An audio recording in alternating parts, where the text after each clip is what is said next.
Ontem nós tivemos no Brasil a maior manifestação, segundo o Instituto Datafolha, desde as diretas já. Aliás, o Instituto diz que foi até maior do que a manifestação das diretas já. Segundo eles contabilizaram, em torno de 500 mil pessoas só na Avenida Paulista e em todas as capitais desse país, as pessoas foram para a rua para se manifestar. E a indagação que se vem, eu sei que as pessoas nos partidos estão tentando entender esse fenômeno. Está muito claro, a não ser que não se queira ver. Essa foi uma manifestação do povo brasileiro, da nação brasileira, que foram para as ruas demonstrar seu descontentamento. E eu dizia já na outra, não com um, com todos, com toda a classe política. Várias pessoas, em que pese a nota do governo, eu vi várias pessoas ligadas ao Partido dos Trabalhadores dizendo que essa manifestação é uma manifestação golpista. E lamento muito que o novo líder do governo aqui no Senado, ontem no exterior, deu uma declaração numa entrevista dizendo que há um golpe em curso e que era uma manifestação golpista. Não é verdade. Não tem golpe, a população não está querendo dar golpe. A população está querendo menos corrupção, um rumo para a economia. A gente via nas faixas de ontem os mais variados tons de protesto. E dava para tirar dali o que as pessoas estão querendo. Elas estão querendo que o Brasil tome um rumo, ainda para toda a classe política. É preocupante o recado que veio das ruas ontem. E eu me preocupo se essa casa e a Casa Coirmã não entenderem esse recado. Eu penso que chegou a hora do ex-presidente, que é uma liderança grande ainda nesse país, sair do confronto e começar a ouvir a voz rouca das ruas. Ontem, diversas fazendas no Rio Grande do Sul foram invadidas. No meu estado, uma grande empresa, semana passada, foi invadida e houve quebradeira. Uma empresa em Goiás, de televisão, foi invadida. E, pasme, a presidente Dilma foi para os meios de comunicação dizer que era um absurdo ter sido pichado a sede da ONU. Uma tendência a golpe. Então, Vossa Excelência poderia usar uma parte do vosso pronunciamento para falar quais os crimes cometidos pela presidente Dilma. As representações, elas tiveram o primeiro aditivo, o segundo aditivo, terceira mudança, quarta mudança, senador Paim. Pois então, nobre senador, a presidente da comissão é a senadora Rose de Freitas. Abriu a sessão com a presença dos dois, para os dois, lá, senadora pois então, apresentar a sua defesa, pois Ele fez um discurso político e se retirou, deixando o assessor para debater com os parlamentares. O ministro... Que foi um desrespeito imenso. Desculpa, eu peço desculpa, acho que a senadora pode seguir o relator. Me desculpe, mas é que a discussão aqui... E quem vota não são eles, somos nós, senadores. Exatamente. O que aconteceu no dia de ontem? Sem dúvida, foram grandes manifestações. Agora, eu acho, senador Medeiros, que ficou claro ali é um repúdio ao sistema político como um todo. Nós sabemos que teve um ataque a nós, ao governo da presidenta Dilma, mas como justificar senadores como Aécio Neves e o governador Geraldo Alckmin serem vaiados numa manifestação como essa? Então, a gente tem que ir mais a fundo na análise daquele processo.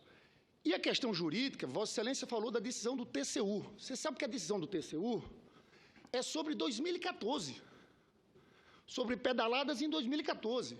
O que está no pedido do impeachment é 2015.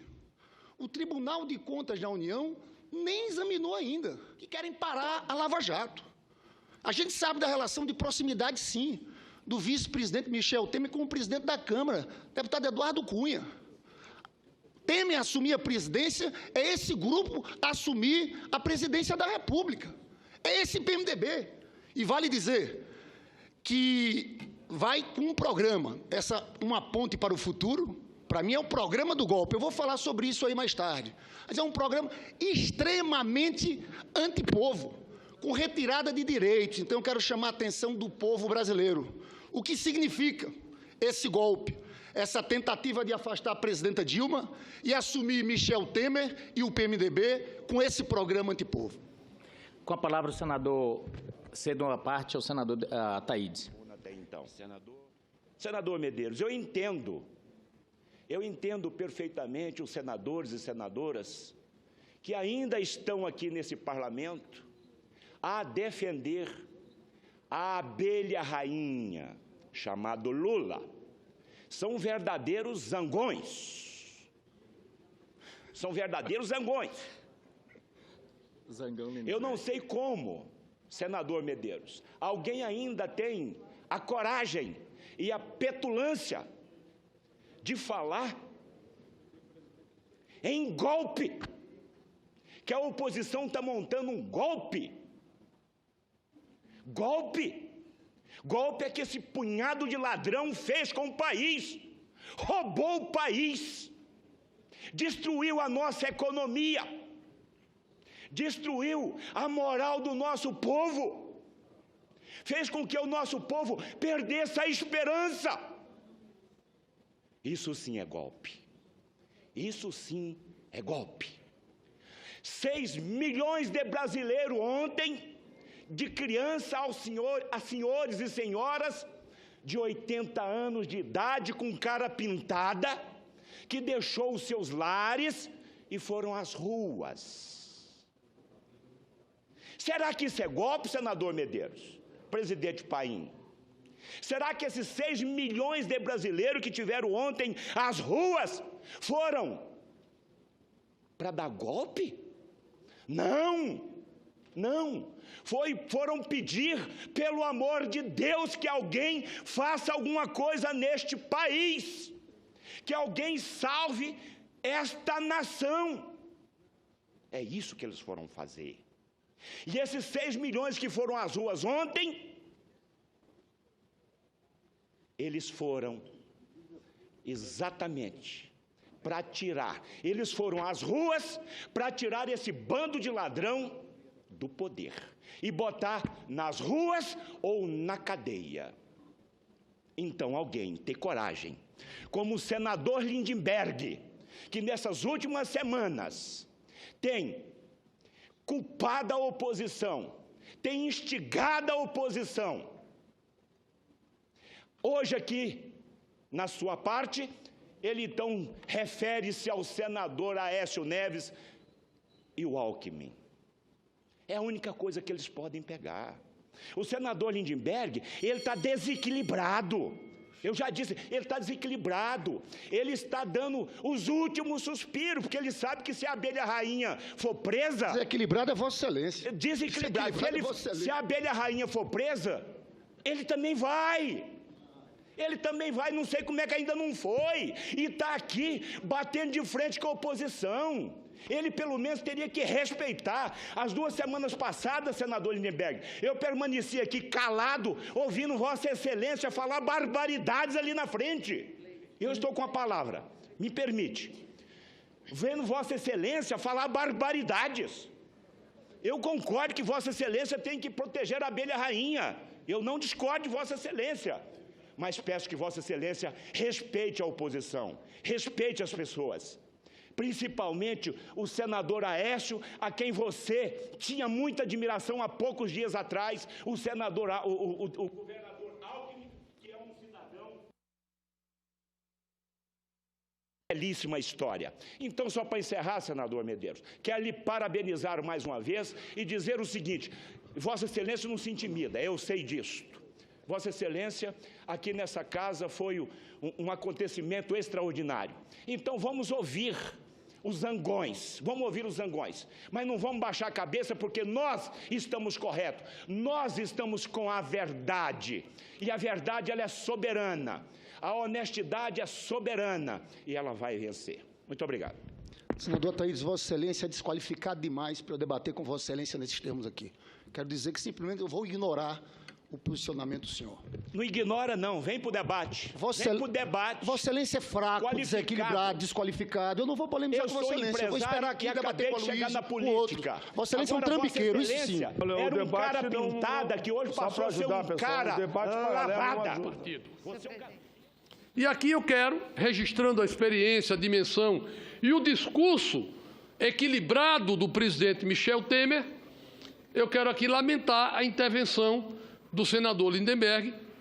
Não quero polemizar com o senador Lindenberg, é uma pessoa muito querida, mas as afirmações de que o Michel e o PMDB é golpista, que quer tirar, que é a mesma coisa do que está acontecendo aí, que tem ligações com A ou com B do PMDB da Câmara, eu acredito isso a, de certa forma, um pouco de atordoamento dos membros do governo e do próprio PT pelo resultado das manifestações que foram acachapantes, foram alarmantes, foram decisivas, foram explícitas na vontade da grande maioria do povo brasileiro e tendo uma cobertura que nunca se viu pela imprensa nacional. No final de semana. Mas Vossa Excelência coloca uma questão aqui que eu fico me perguntando qual seria o posicionamento mais correto do PMDB. Porque Vossa Excelência se coloca nem como governo, nem como oposição, que o PMDB vai ter uma postura a tentar ter saídas para o país. Mas o PMDB é governo. Vossas Excelências estão participando do governo da presidenta Dilma. Aliás, o presidente Michel Temer, do PMDB, é vice-presidente da República. São 7 ministérios que tem no governo. Então, não dá para ter uma posição distanciada, como se olhasse de outro lado e isso fosse uma responsabilidade única e exclusivamente do PT. Quer dizer, para o bem e para o mal, o PMDB está junto nessa caminhada, construiu o governo que nós temos aqui. Eu tenho feito há muito tempo. Vossa Excelência sabe que eu explicitei a minha posição antes da eleição. Eu não votei na presidenta Dilma e não votei no vice-presidente Michel Temer e explicitei a minha posição. Eu sou economista, eu infelizmente previ, né, e gostaria de ter tido errado, ter tido estado errado. Eu previ essa crise econômica toda, anunciei isso aos 4 ventos durante muito tempo, né? Então, eu, pessoalmente, eu me encontro muito resguardado para falar o que eu estou falando aqui. Vou falar do PMDB. O PMDB tem procurado ajudar o governo. O PMDB tem, por exemplo, nessa casa, o presidente Renan Calheiros, que tem procurado, de todas as formas, criar uma Agenda Brasil, criar movimentos construtivos. O PMDB tem aprovado aqui matérias importantes para construir alternativas econômicas.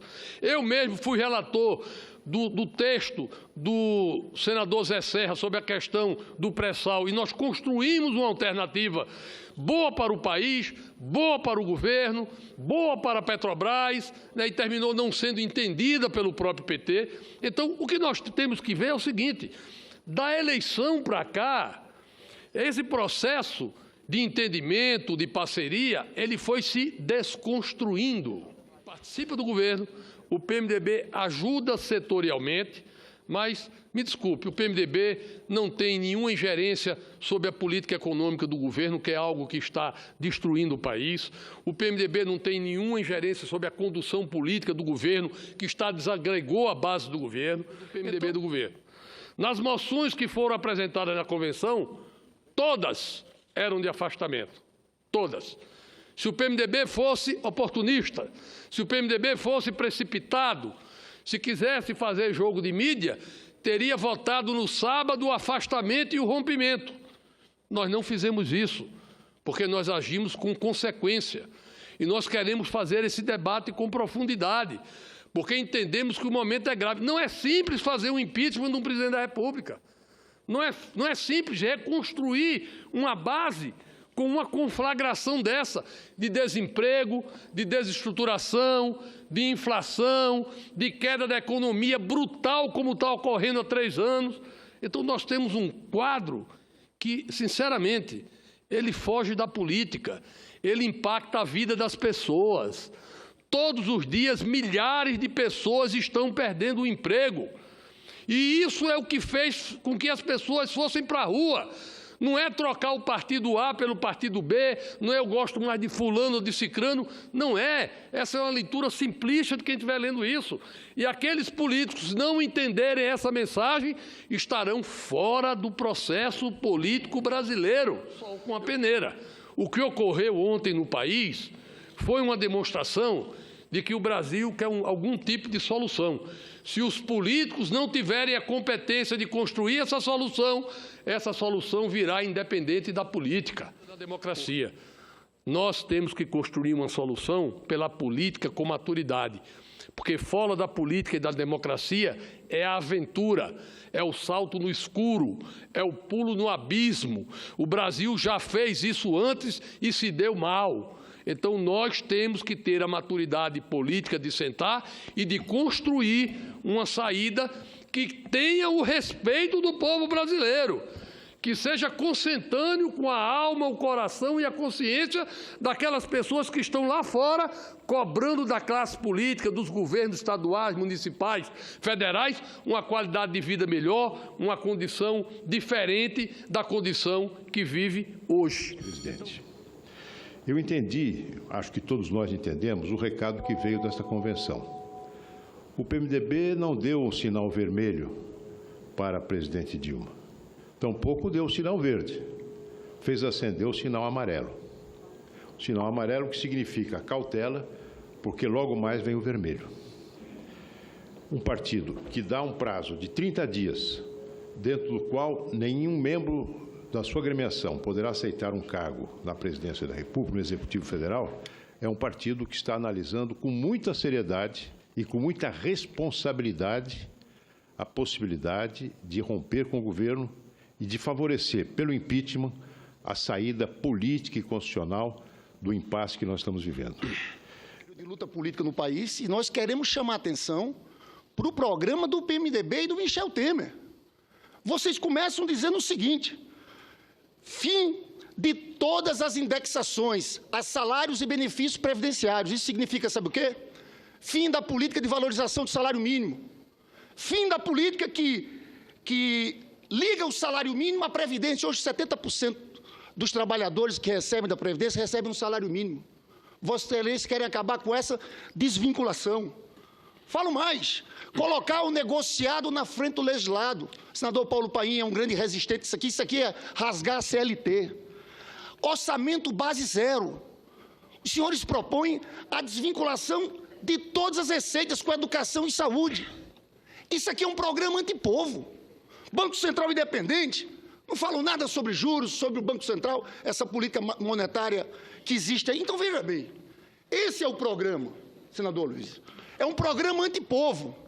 Nós vamos, sim, nesse debate político, chamar a atenção, porque o povo que foi para as ruas não está entendendo ainda bem, quer tirar Dilma e colocar Michel Temer e sua turma no poder. Não vejo... Tinha ali um sentimento, quando eu falei da vaia ao senador Aécio e ao governador Geraldo Alckmin, é porque eu acho que a gente tem que analisar o que aconteceu ontem em profundidade. Aqui nós estamos indo para uma situação parecida da década de 90 na Argentina, que se disseram que se vão todos. O que o povo quer é tirar a presidente, todos os governadores, os senadores, os deputados. É isso que a gente está vendo.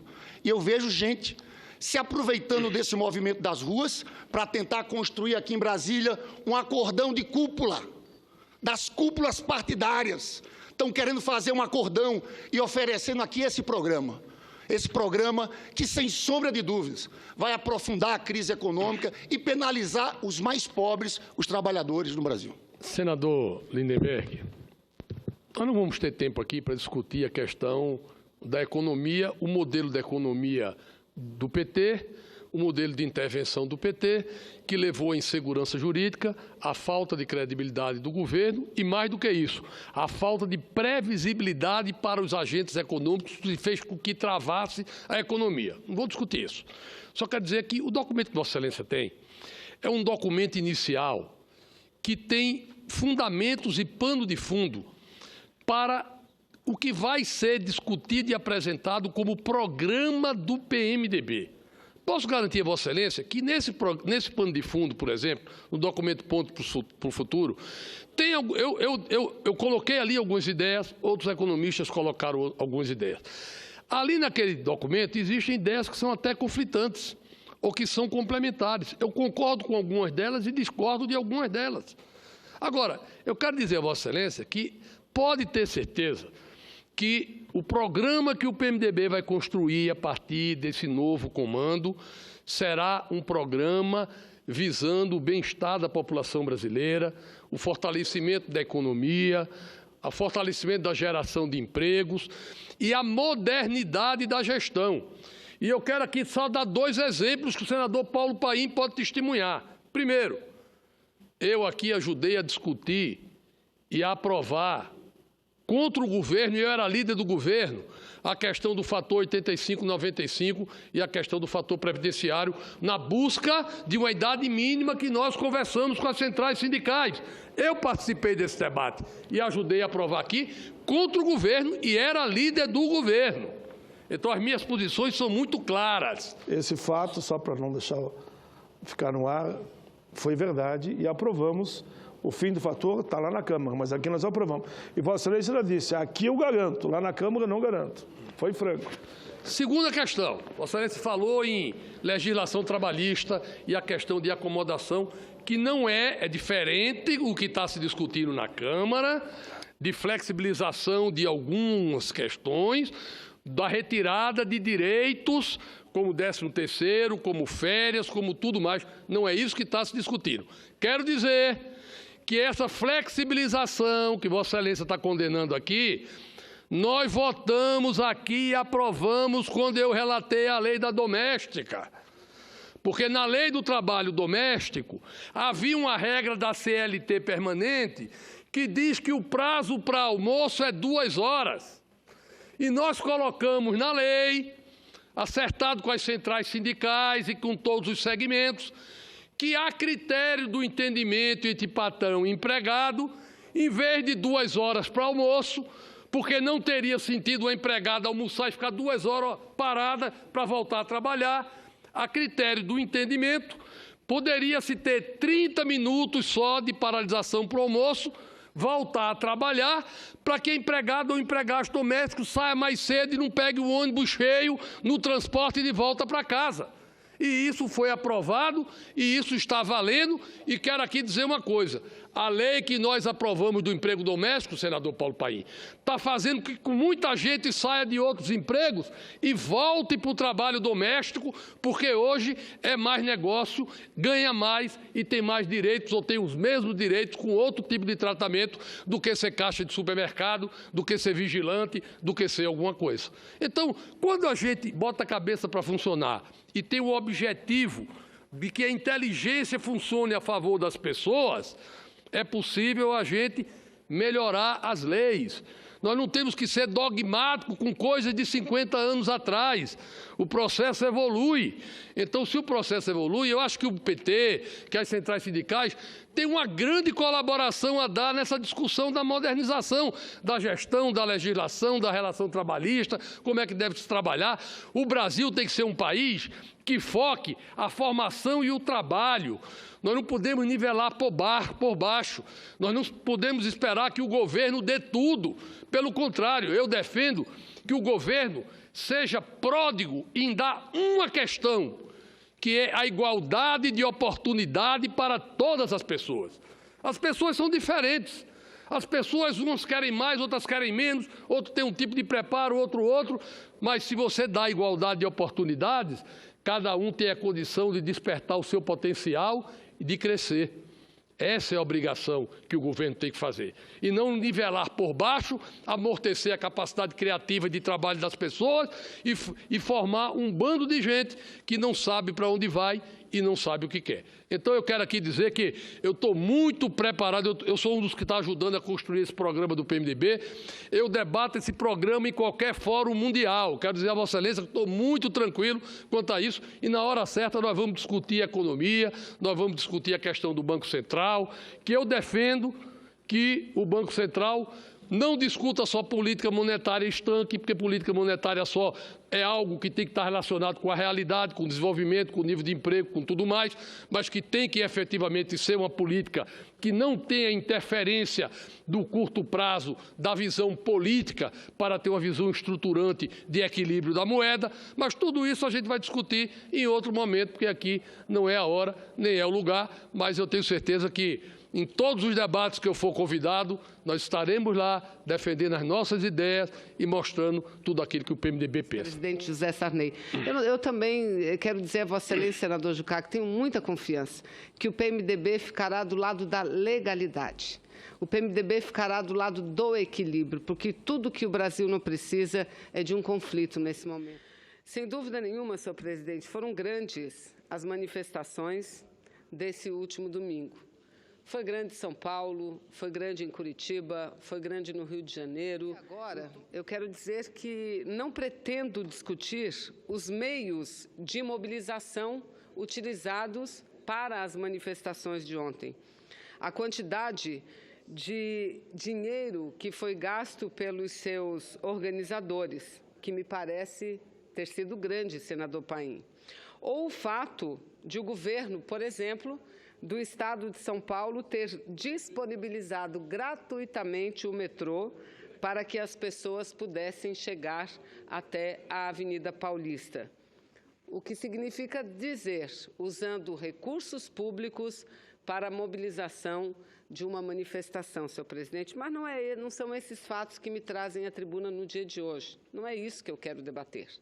Eu também não quero debater, não pretendo fazer qualquer análise aqui sobre quem foi para as ruas, apesar de que considero essa análise importante. Não quero discutir se 76% dos que lá estavam votaram no candidato Aécio.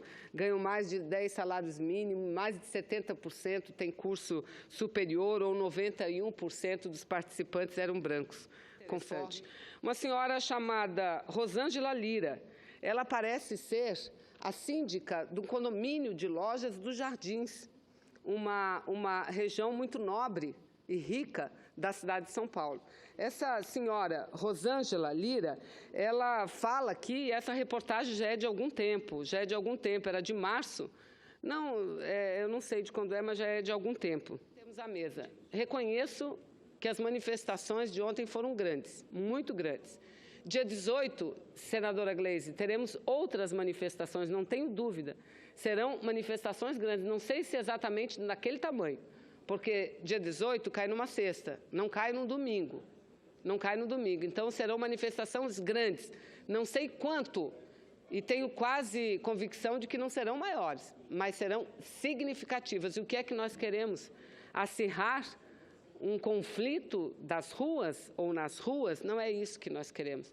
Por isso eu quero dizer que eu tenho confiança, sim, que o PMDB honre muito toda a sua história em defesa da democracia, de combate à ditadura. E confio também no Parlamento brasileiro, que não deixará passar um impeachment sem que nenhuma razão exista legal e jurídica para tal. Era o que tinha a dizer. Muito obrigado, senhor presidente. Estive na manifestação na Avenida Paulista, como, aliás, tenho estado em todas as outras.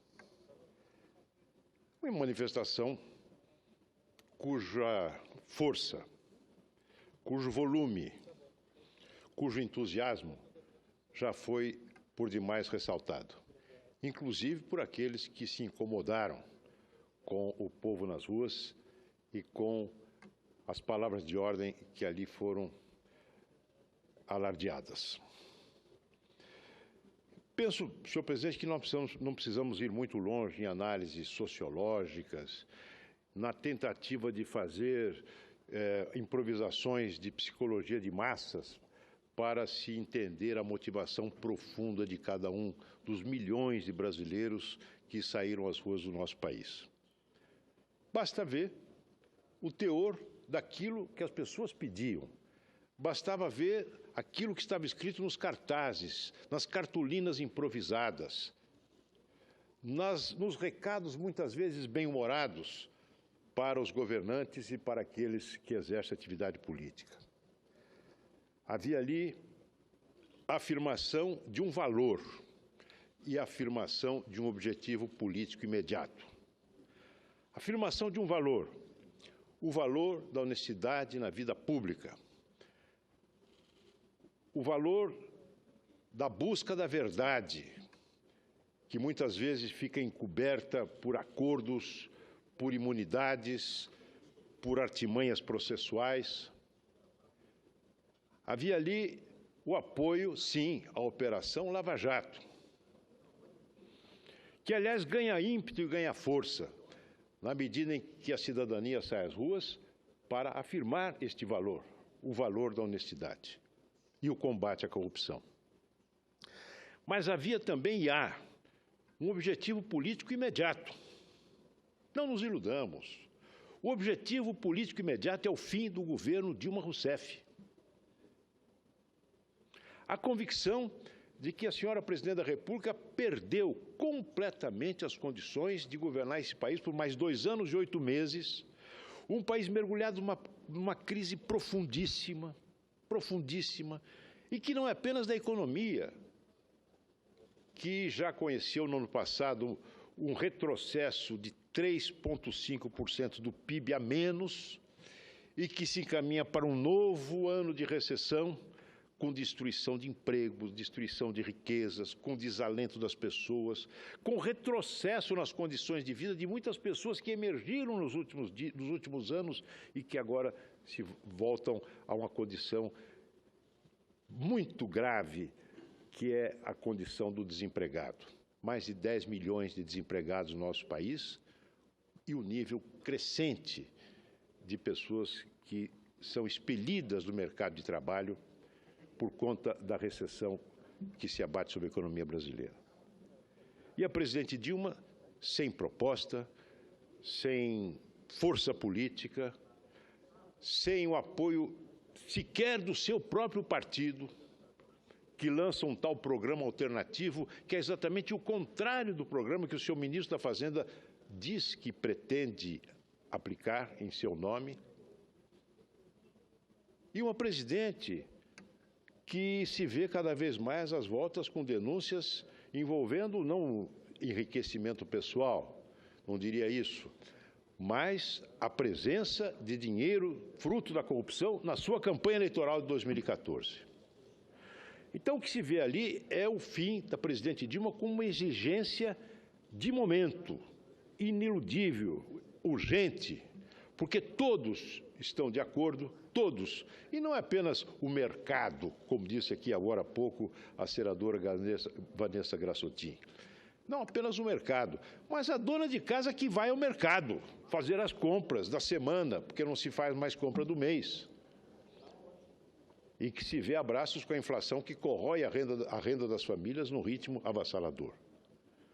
O fim do governo Dilma, o repúdio ao seu partido e também ao seu principal líder, porque são identificados como aqueles que promoveram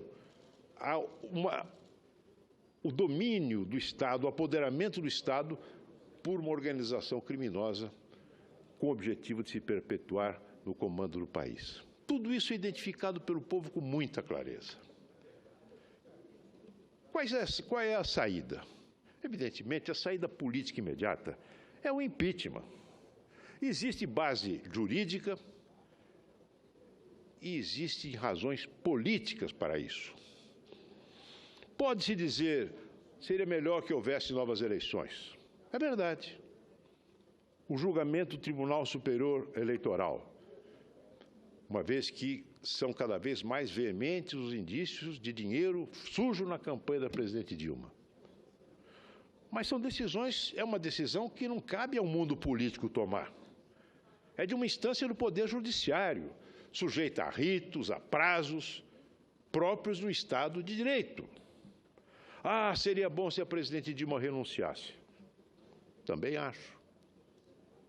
Mas essa é uma decisão pessoal da senhora presidente, que ao tratar desse tema, inclusive, numa manifestação, numa entrevista coletiva, gaguejou, tropeçou na palavra, mostrando que esse é um tema que a angustia, e não é para menos. Imaginem os senhores a solidão da presidente Dilma Rousseff, o vazio que se fez à volta dela. Então, essa é uma constatação. Faltam-lhe condições de continuar governando um país imerso numa profunda crise e menos ainda condições de oferecer uma saída política que tenha um respaldo amplo da sociedade, não apenas do mundo político, mas do mundo empresarial e dos trabalhadores. Parlamentarismo, eu sou parlamentarista.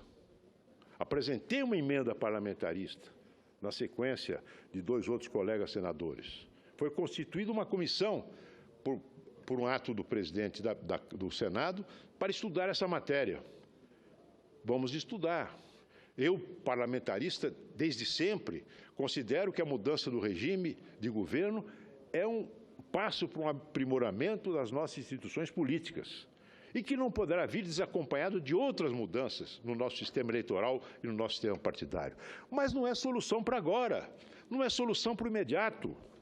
Parlamentarismo como remédio para uma crise imediata nós já vivemos em 1961, quando o parlamentarismo foi adotado para impedir, como uma saída que impediu o golpe de Estado, depois da renúncia do presidente Jânio Quadros. Sendo uma solução de emergência, foi marcado pelo fato de ter sido algo circunstancial, marcado por essa circunstância e, portanto, a partir daí, vítima de uma instabilidade crônica que levou ao seu fim. Permite uma parte, senador? Perfeitamente.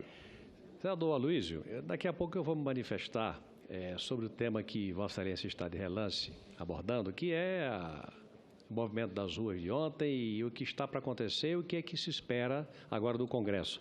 Mas Vossa Excelência aborda topicamente a questão do parlamentarismo. Eu tenho hoje, não tinha, mas forte tendência pelo regime parlamentarista, porque ele dá permanência, ele oferece a condição de permanência, desde que você tenha partidos estruturadamente fortes, o que não é o nosso caso. Nós temos 30 partidos, e 30 partidos sem a devida fisionomia e sem a devida consistência. Então, a reforma política tem que anteceder na minha opinião, qualquer apreciação sobre mudança de regime político de presidencialista para parlamentarista. Em primeiro lugar, é preciso que você estruture os partidos, que você vote cláusula de barreira, que você estruture ou identifique dificuldades para que partido exista como partido político com representação na Câmara e no Senado, com fundo partidário, expressivo, enfim, para que ele seja um partido robusto e que represente de verdade um segmento importante do pensamento da sociedade.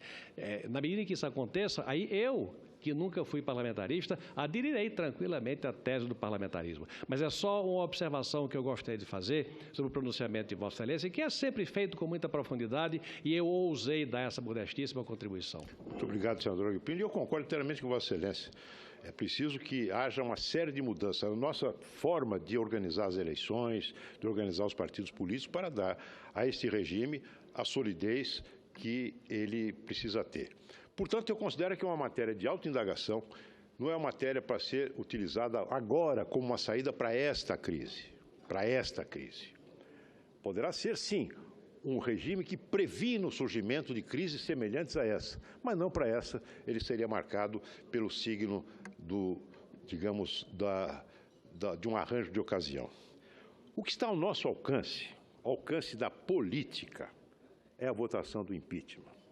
Não nos iludamos.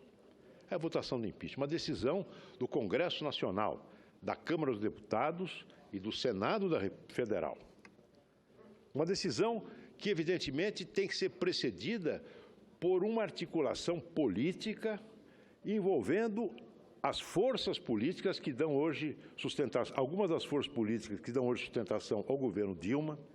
Me refiro especificamente ao PMDB, que é o partido majoritário, partido de forte tradição democrática e que é o partido do vice-presidente da República, e de outras forças políticas que possam se somar a um projeto de governo de transição para levar o país até 2018, que seja capaz de restabelecer a confiança no governo, a governabilidade, uma vez que ele há de ter necessariamente apoio parlamentar para implementar as medidas que venha a conceber, de tal modo que em 2018 nós possamos ter uma eleição tranquila, uma eleição em que o povo brasileiro defina com clareza quem deve tocar o país, liderar o país nos próximos anos.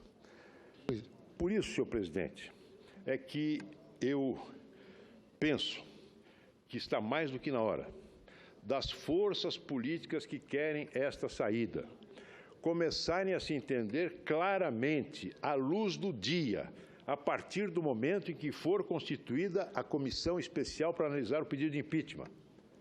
Acabou-se a história de rito, qual é o rito é esse ou aquele. Qualquer que seja o rito, é preciso que haja uma maioria. Portanto, essa é uma falsa questão.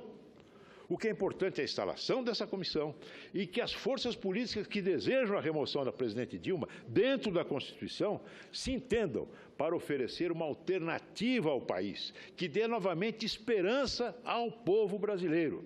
E eu ouço a parte agora do meu prezado amigo, senador Lindbergh. Senador Luiz, eu quero com muita tranquilidade, serenidade, fazer um debate político aqui com Vossa Excelência. Inclusive, devo dizer que na semana passada as coisas saíram do controle. De minha parte também, eu peço desculpa da Vossa Excelência. De público, eu já pedi em particular. Eu também, senador Luiz.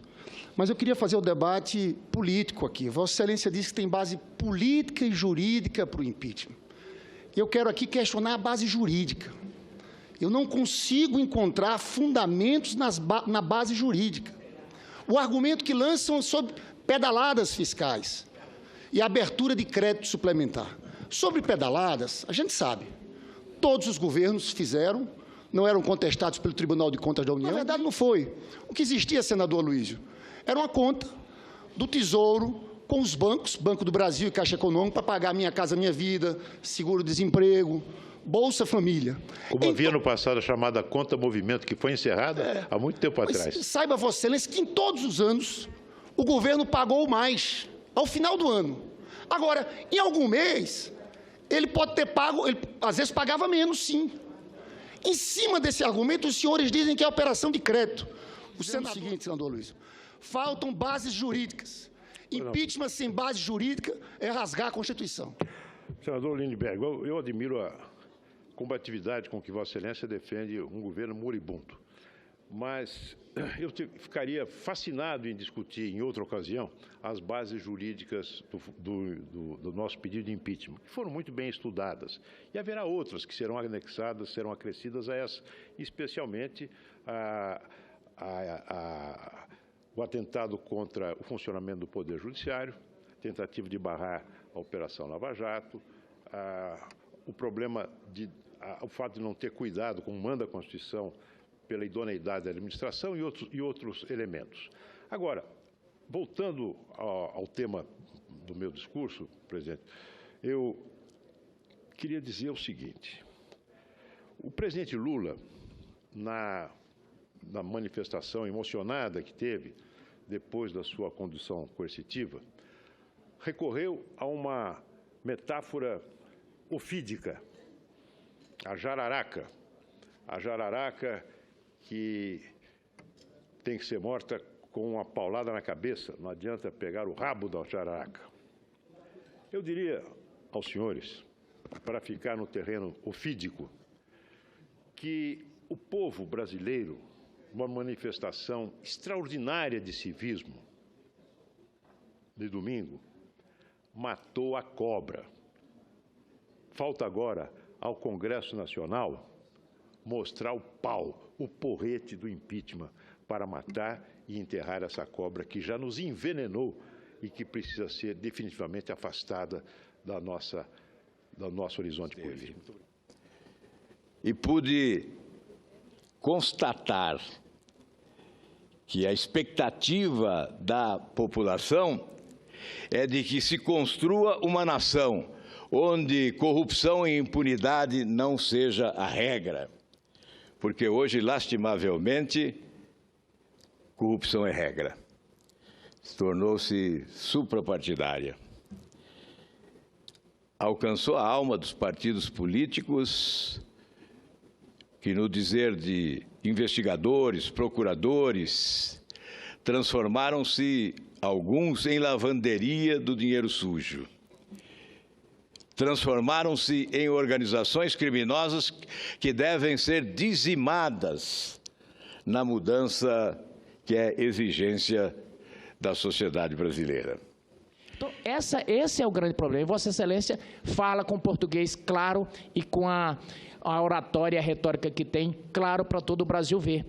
Então, essa indignação ontem, ela era justamente contra essa coisa, porque é uma disfarçatez sem tamanho. Aqui eu vi os discursos, ninguém do governo enfrenta o mérito. Não enfrenta o mérito. Faz manobras de dissuasão, um sofisma atrás do outro, mas simplesmente querem combater tudo que está havendo com o seguinte argumento: somos todos iguais.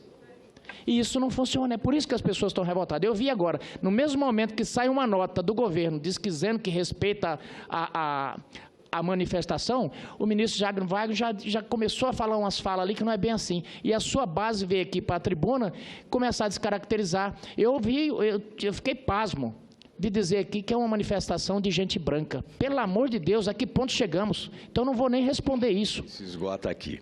E eu vou concluir dizendo que, depois da Operação Lava Jato, destas investigações e do julgamento que esperamos seja o mais célere possível para o Brasil mudar rapidamente, a responsabilidade da classe política se eleva. Caberá à classe política definir novos rumos para o país. Caberá às instituições responsáveis pela legislação, pela organização política da nação, preparar um novo modelo. Porque, eu repito, esse modelo faliu. Tem que ser sepultado definitivamente. Muito obrigado, presidente.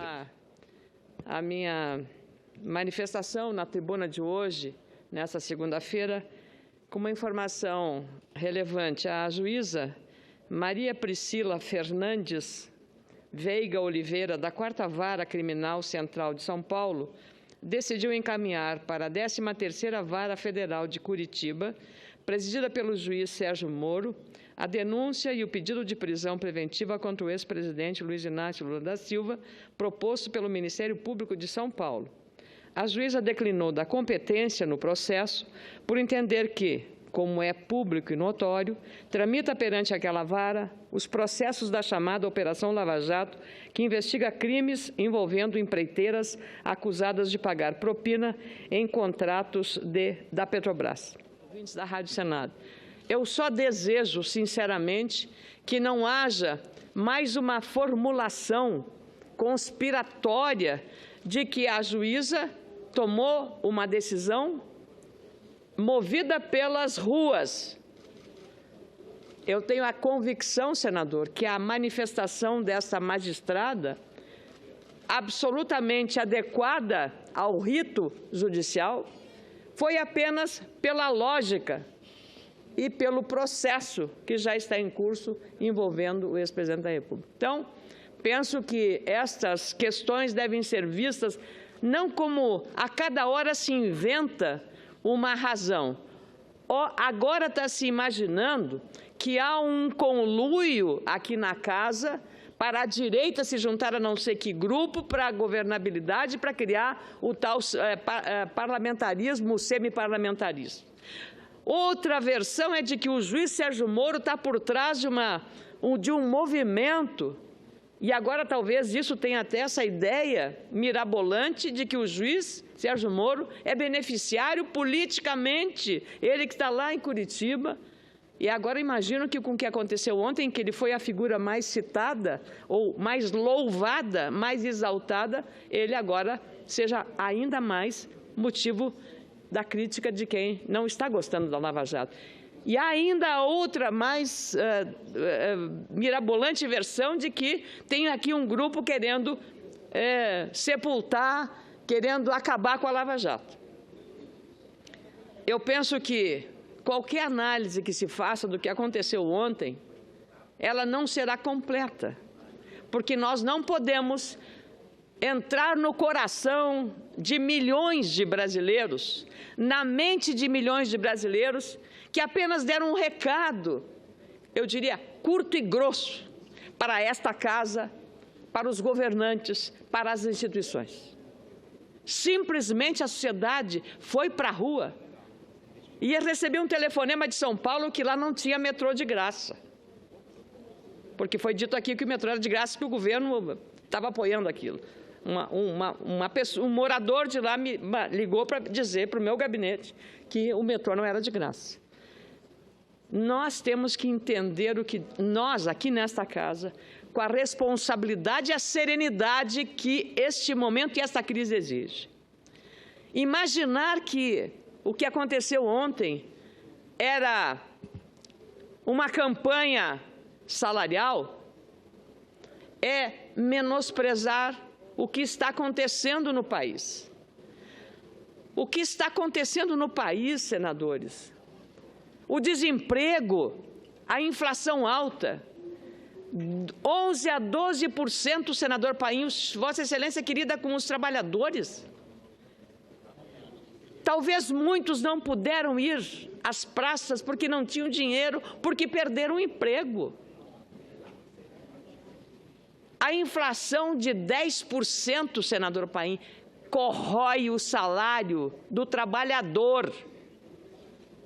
E aí o governo devia perguntar para aquela dona de casa que ainda tem emprego, que recebe salário mínimo, quanto custa o quilo do frango?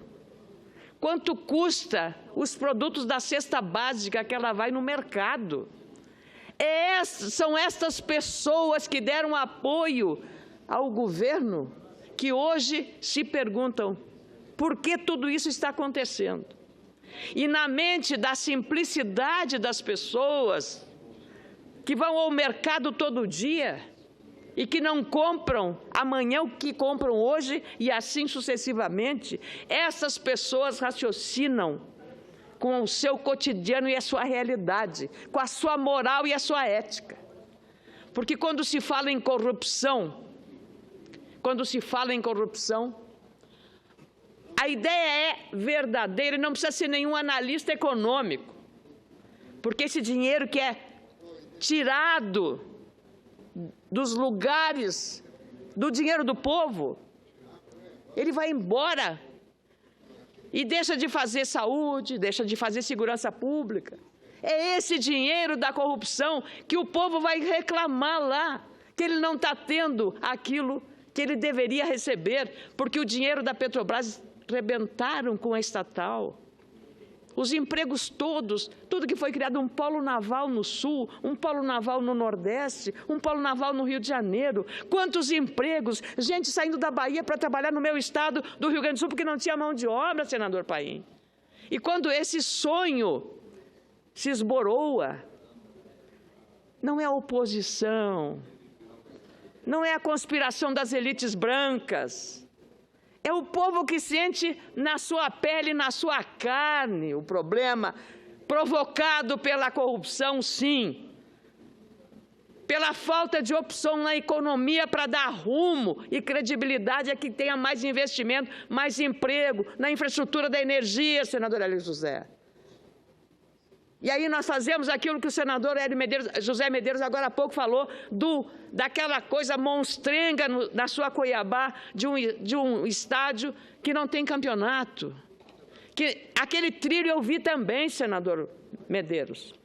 Aquilo lá é uma coisa inadmissível. É uma irresponsabilidade incrível. Porque o dia que retomarem, compraram primeiro os trens antes de fazer os trilhos. Antes de completar aquilo. Vou lhe dizer, senador, as pessoas não estão... Certa vez, singelamente, certa vez o Jânio Quadros pediu ao Delfim Neto, que era um estudante de economia, para explicar um pouco por que tinha inflação. E aí o Delfim, recém-saído da faculdade de economia, subiu num banquinho e disse: a inflação é gerada pelo desequilíbrio entre a oferta e a procura. Um acadêmico.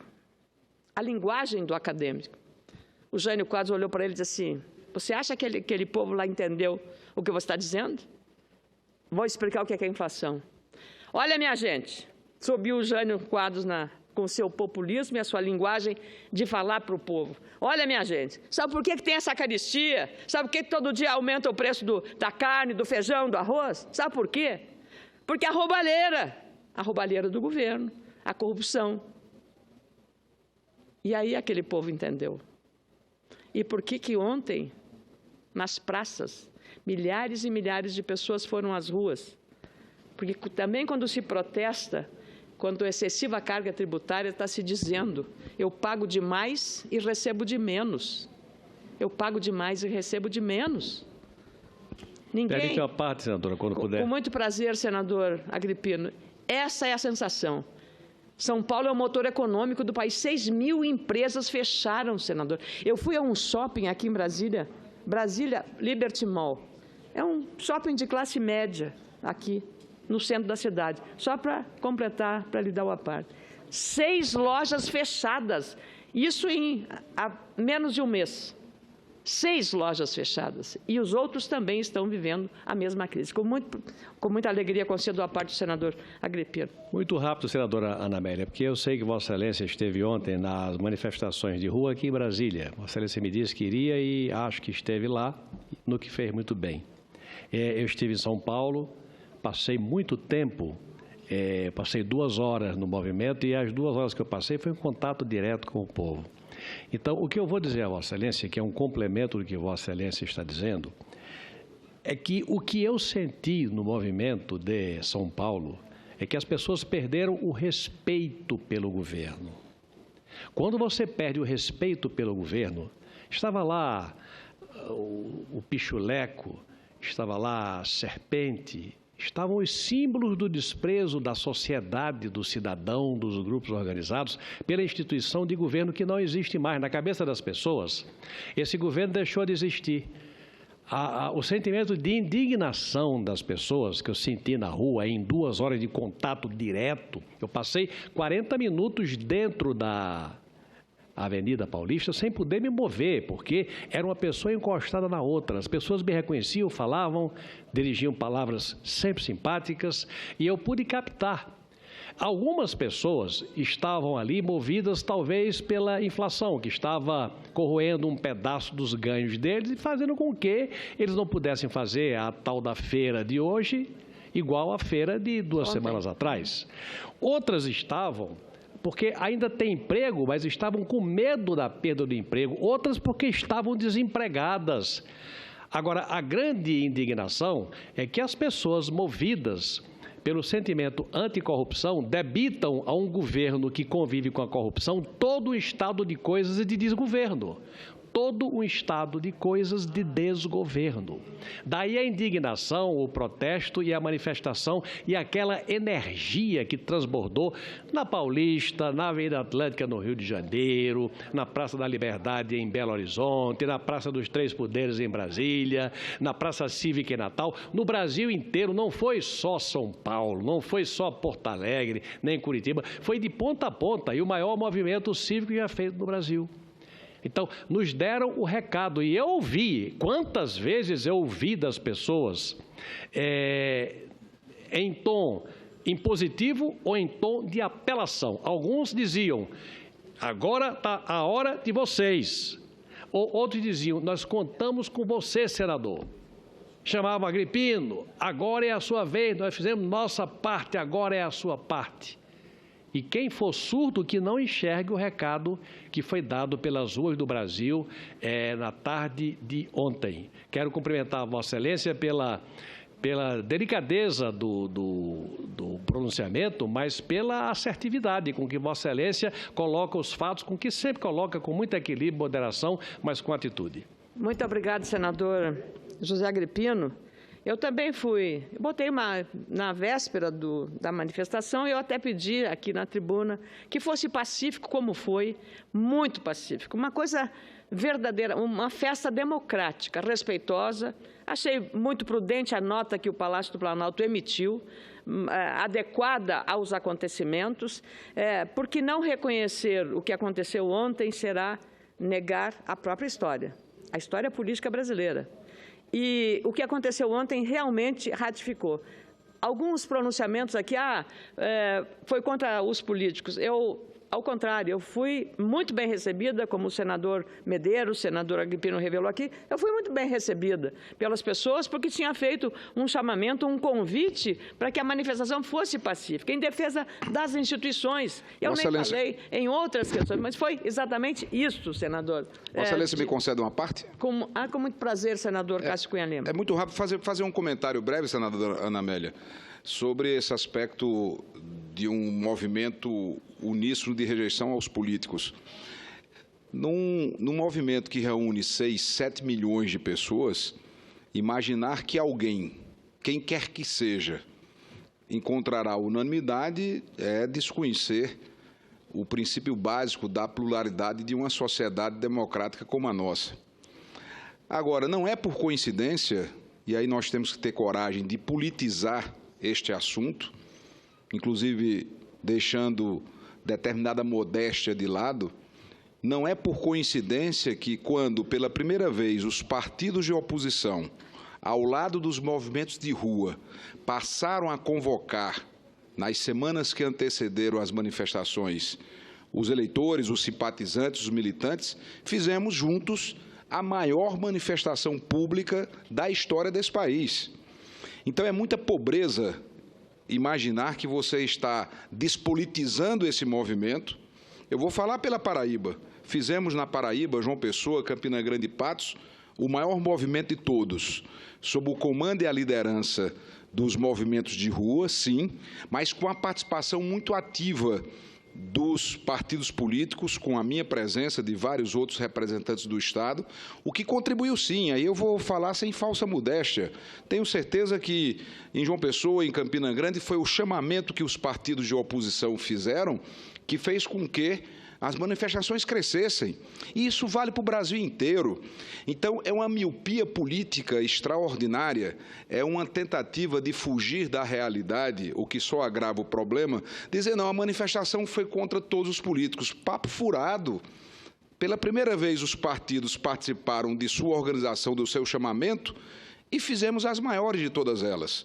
Agora, é óbvio que ninguém, quem quer que seja, alcançaria unanimidade numa multidão daquela e com tantos sentimentos de pluralidade ideológica e partidária como assistimos. Então, quem quiser ter o mínimo de bom senso e interpretar de forma correta a manifestação avassaladora que aconteceu ontem nas ruas do Brasil, vai conseguir fazer a análise correta. Do contrário, aqueles que vão continuar tentando encontrar desculpas, justificativas, mais para o que se constatou definitivamente ontem nas ruas do Brasil. Já nos pronunciamos aqui hoje várias vezes. Nós reconhecemos que as manifestações foram grandes manifestações. Foram dirigidas principalmente contra nós, do PT e da presidenta Dilma. Não vamos argumentar que foi passeata só de classe média, apesar de, majoritariamente, 77% tinham ensino superior. A gente sabe que a população brasileira, apenas 1,5% tem ensino superior, mas não deixam de ser legítimas. Agora, é preciso entender mais profundamente o que aconteceu. Eu tenho falado aqui várias vezes, desde o ano passado, quando saiu uma pesquisa do IBOPE, falando das rejeições dos candidatos a presidente da República, do Lula, mas também do Aécio, da Marina, do Serra, do Alckmin, todos com altas taxas de rejeição. Aqui, nesse caso, não dá para passar desapercebido o fato das duas maiores lideranças da oposição, o governador Geraldo Alckmin e o senador Aécio Neves, foram duramente hostilizados na Avenida Paulista. O que está em colapso é todo o sistema político. Eu sei que foram majoritariamente dirigidos contra nós, mas o sistema político está em crise como um todo. Nós estamos indo para algo parecido à Argentina na década de 90. Lá o povo argentino disse que se vão todos. E aqui vale, quando eu vi alguns falando de festa de democracia, que festa de democracia quando alguns pedem intervenção militar? Se tem um político que saiu fortalecido dessas manifestações domingo, infelizmente, foi Jair Bolsonaro, porque grupos fascistas cresceram nesse período. Agora, o que é que eu vejo aqui em Brasília e no Congresso? Eu vejo setores se aproveitando de uma mobilização legítima do povo contra a corrupção, contra o sistema político, contra o governo, para tentar construir um acordão de cúpula aqui em Brasília. Um acordão de cúpula rasgando a Constituição, porque o impeachment, você tem que ter fundamentos políticos, mas tem que ter fundamentos jurídicos. Eu passei a tarde aqui toda querendo entrar nesse debate, só que ninguém entra nesse debate porque é impossível. Querer tirar uma presidente da República alegando pedaladas fiscais ou créditos suplementares não se sustenta. Não se sustenta. A Constituição não dá força para isso. E aqui eu quero dizer, esse acordão de cúpula tem uma contradição enorme com as passeatas do dia de ontem. Porque as passeatas diziam mais investigação. E a gente está vendo aqui o seguinte, cresce sim o movimento pelo impeachment no Congresso. Agora cresce principalmente porque alguns querem esse acordão de cúpula para tentar abafar, diminuir as investigações. Porque nós vamos sim discutir com os movimentos sindicais, com os trabalhadores, porque fruto desse acordão de cúpula, o que eles querem é apresentar um programa de retirada de direitos de trabalhadores. Eu vou citar só alguns que estão inscritos na Ponte para o Futuro. Primeiro, fim de todas as indexações. É importante que o povo brasileiro saiba, esse acordão de cúpula, eles estão querendo tirar a presidenta Dilma para retirar seu direito, os direitos dos trabalhadores. E nós temos, senador Paulo Paim, porque nós estamos numa guerra política, que partir para o debate com a sociedade brasileira, porque eles não estão sabendo. Aqueles manifestantes não estavam ali para colocar Temer na presidência da República, com um programa como esse. Muito pelo contrário, o sentimento era outro. Querem, como sempre na história do Brasil, aproveitar manifestações legítimas para fechar esse acordo de cúpula, que é um acordo contra o povo trabalhador brasileiro. Muito obrigado, senhor presidente. Esse foi o senador Lindenberg Farias, claro, que falou. Já que Vossa Excelência falou tanto em acordo de cúpula, eu não faço parte da cúpula do PMDB. Aliás, quem faz parte já falou aqui hoje à tarde, que foi o senador Romero Jucá. Mas eu quero dizer a Vossa Excelência, claro, o que eu vou dizer é óbvio. As manifestações devem ser encaradas não apenas com serenidade, mas com humildade. Tem que se ter humildade para reconhecer os erros que foram cometidos pelo governo. E olha que eu sou da base do governo, que levaram as multidões àqueles protestos. Não se pode fazer ouvidos de mercador aquilo tudo que ocorreu. Quanto ao programa do PMDB, Ponte para o Futuro, eu, como não sou de cúpula, eu não sou da cúpula, aliás, desculpe, eu tenho as minhas reservas quanto a alguns pontos, outros não. Iniciando esta minha breve palavra, senhor presidente, gostaria de encaminhar a esta casa um voto de aplauso à TV Borborema, afiliada do Sistema Brasileiro de Televisão, o SBT, na cidade de Campina Grande, na minha terra natal, que completa hoje 50 anos de existência. Eu estendo os meus cumprimentos ao corpo de funcionários de toda a emissora, do mais graduado diretor, na pessoa do seu diretor-presidente, Cando Lima, Jorge Pinheiro de Lima, também Marcelo Antunes, que é o diretor comercial do grupo, Cacá Martins, a todos os repórteres, jornalistas, funcionários, do mais graduado diretor ao mais humilde funcionário, no pioneirismo que a TV Borborema tem, senador Garibaldi, para Campina Grande e para o Nordeste. Foi através da visão visionária de Assis Chateaubriand que Campina Grande teve a alegria e o orgulho de ser a primeira cidade do Norte-Nordeste a ter uma emissora de televisão que hoje completa 50 anos. Então, peço à mesa que considere lido todo o meu pronunciamento em homenagem a estes 50 anos da TV Borborema, ao tempo que faço uma rápida consideração sobre as manifestações avassaladoras de ontem. Unânime que o Brasil testemunhou as mais expressivas manifestações públicas de sua história domingo passado, ontem. E agora, a pergunta que se apresenta: o que fazer diante dessas manifestações? É isso que nos compete. Não podemos despolitizar o que aconteceu ontem.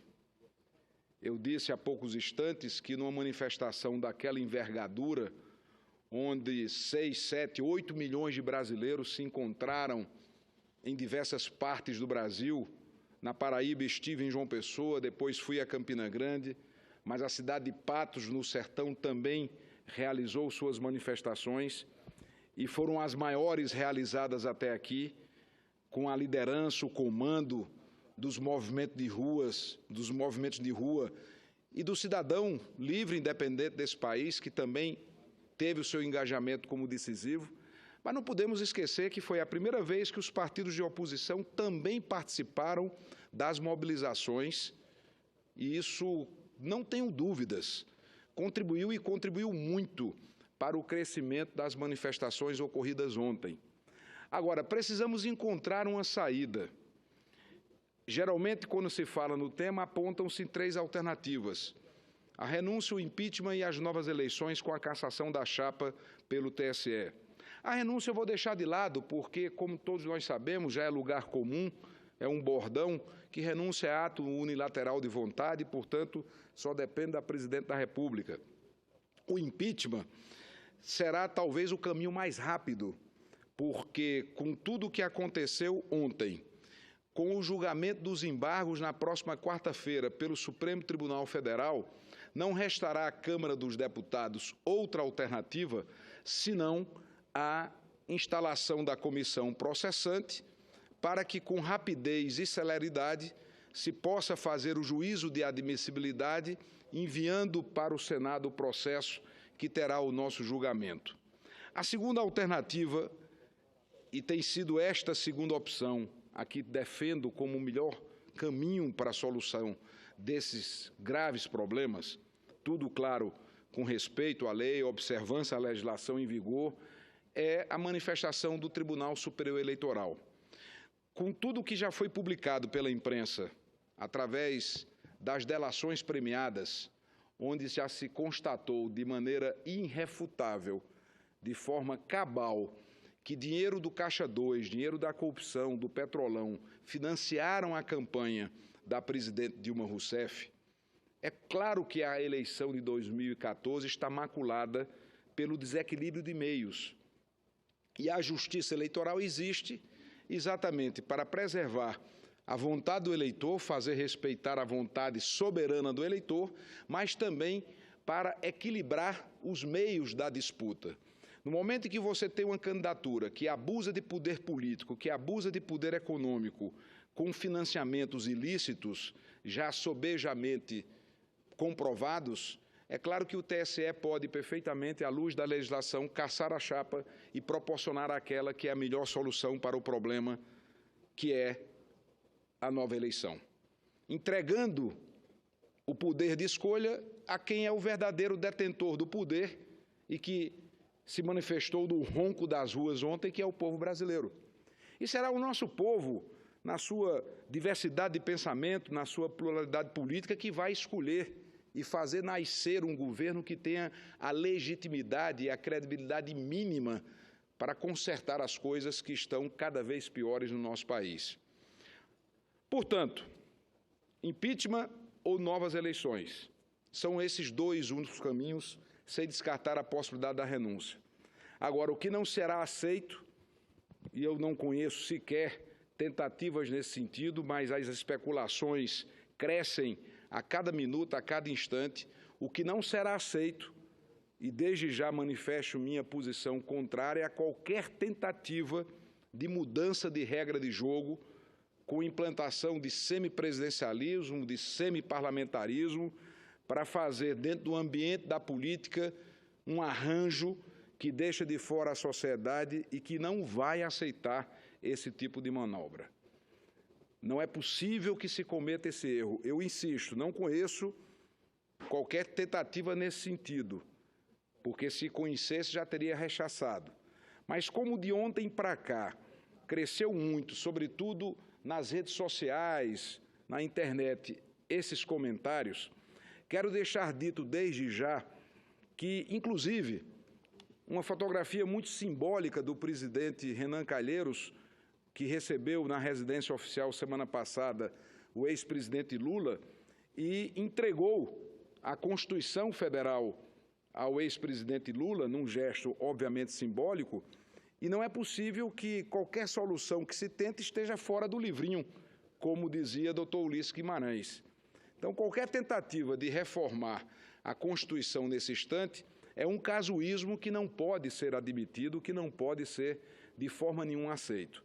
Então, acredito eu que vamos ter a implantação ou a instalação, para usar uma expressão mais adequada, da comissão do impeachment, ainda esta semana, e não vamos deixar de lado o acompanhamento do Tribunal Superior Eleitoral para que o julgamento ocorra e, repito e insisto, realização de novas eleições. A nossa democracia está doente. A democracia brasileira está doente com infecção generalizada, a infecção, sobretudo, da superbactéria da corrupção que está corroendo o sistema político brasileiro. E numa democracia doente, nada mais curativo do que voto. Só o voto cura uma democracia doente. E é por isso que eu tenho insistido, não de hoje, já de muito tempo, que a melhor saída para esse impasse grave que o Brasil vive é respeitar a própria Constituição, que no seu artigo 1º assegura que todo poder emana do povo e em seu nome deve ser exercido. Quando quem governa já não exerce o governo e o poder em nome do povo, nós temos saídas várias para essa situação e uma delas, para repetir e encerrar este argumento, é indiscutivelmente o caminho da justiça eleitoral em cumprimento e aplicação em respeito à legislação em vigor, que exige inclusive julgamentos com rapidez, com celeridade. Os prazos da justiça eleitoral são bastante diferenciados da justiça comum, da justiça estadual ou mesmo federal. A justiça eleitoral é uma justiça especializada e que tem uma legislação própria, rito próprio, em alguns momentos rito sumário, e a própria legislação exige, ou pelo menos recomenda, que esses processos estejam julgados no máximo até 1 ano após o pleito. Então, há prazo suficiente para que nós possamos ter o julgamento por parte do Tribunal Superior Eleitoral, a eventual cassação da chapa ou a necessária cassação da chapa e eleições para presidente da República junto com as eleições municipais. Há tempo para isso. É óbvio que antes precisamos tomar uma providência que compete à Câmara ou, quem sabe, ao próprio Supremo Tribunal Federal, que é afastar o deputado Eduardo Cunha, que não tem condições, claro, de assumir a presidência na interinidade, como prevê a Constituição Federal. Então, senhor presidente, agradeço a tolerância de Vossa Excelência, me somo aqui à senadora Ana Amélia, que já desta tribuna antecipou os votos de felicitações por seu natalício, por seu aniversário na data de amanhã. Receba...